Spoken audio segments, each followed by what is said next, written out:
2 minutes pour comprendre, aujourd'hui, maternité et rectocolite hémorragique. Comment c'est possible? Comment ça se passe? On en parle tout de suite avec Mathilde.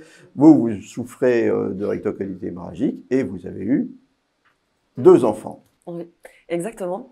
Donc, par rapport à la grossesse et le fait d'avoir des enfants de manière plus générale en étant malade de RCH, j'ai 2 choses à dire sur le sujet. La première, c'est que c'est très important d'écouter quand même les avis des médecins là-dessus et de se faire conseiller par rapport à ce projet-là.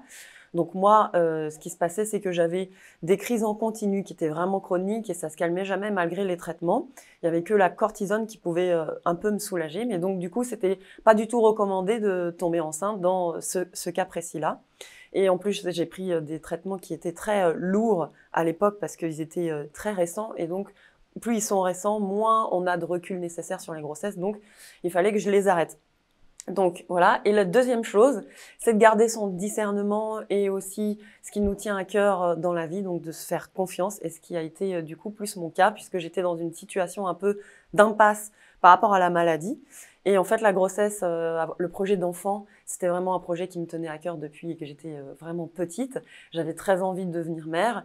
Et donc, j'ai mis un peu de côté toutes les peurs médicales pour pouvoir suivre un peu ce que mon cœur me disait.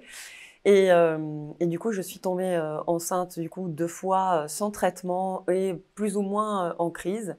Et au final, ça s'est passé de la même façon en fait que s'il n'avait pas été enceinte. Simplement, la fatigue se fait plus sentir quand on est enceinte. Ensuite, la vie avec des enfants, que ce soit nouveau-né ou enfant en bas âge, évidemment, c'est des vies où on est challengé, où la fatigue se fait sentir aussi. Donc, c'est à prendre en compte aussi pour la suite qu'il y a cet aspect-là. Voilà, beau témoignage. RCH et projet de maternité, c'est pas incompatible. Voilà. Nos émissions vous plaisent, alors aidez-nous à faire grandir la chaîne. Pour parler santé au plus grand nombre, partagez, likez, abonnez-vous.